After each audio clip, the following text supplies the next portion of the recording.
Halo teman-teman, Assalamualaikum warahmatullahi wabarakatuh. Perkenalkan, nama saya Yusran dengan NIM P00341021 tingkat 2A dari jurusan Teknologi Laboratorium Medis. Pada video kali ini saya akan menjelaskan mengenai pemeriksaan laboratorium cairan otak mulai dari pra-analitik, analitik, dan pasca analitik. Namun sebelum itu, apakah teman-teman mengetahui apa yang dimaksud dengan cairan tubuh atau cairan otak?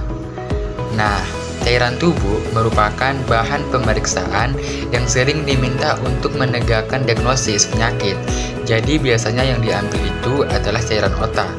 Cairan otak adalah salah satu cairan tubuh selain dari urin, kemudian cairan sendi, dan cairan lainnya. Fungsi utama cairan otak adalah menjaga jaringan otak tetap berada pada posisinya dan sebagai bantalan untuk melindungi otak dari cedera.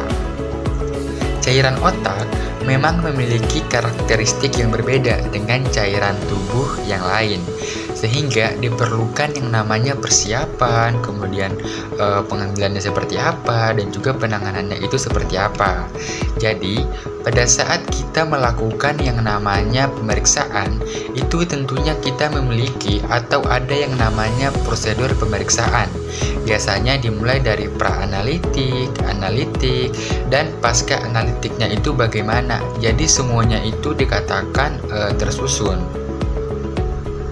Jadi, pada saat pemeriksaan cairan otak ini, untuk mendapatkan hasil pemeriksaan yang benar dan akurat atau dapat dipercaya, diperlukan tahapan pra-analitik yang baik. Beberapa hal yang perlu diperhatikan pada saat tahap pra-analitik adalah indikasi pemeriksaannya, kemudian cara pengambilannya, penyimpanan, dan pengiriman bahan pemeriksaan. Di samping itu, perlu diketahui juga hal-hal yang harus diperhatikan dan dicatat pada saat pengambilan bahan yang dapat mempengaruhi hasil pemeriksaan atau dapat memberi petunjuk awal terhadap hasil pemeriksaan.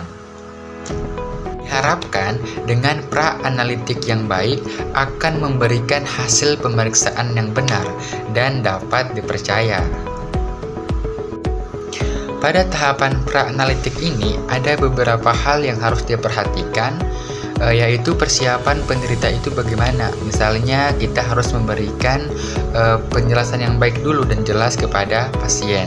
Kemudian pengambilan bahan pemeriksaan berupa cairan otak itu seperti apa. Misalnya kita siapkan dulu nih formulir permintaan pemeriksaan, serta penanganan setelah bahan diambil itu termasuk penyimpanan dan pengirimannya ke laboratorium.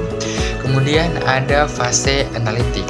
Pada fase ini dilakukan pengerjaan pengujian sampel sehingga diperoleh hasil pemeriksaan.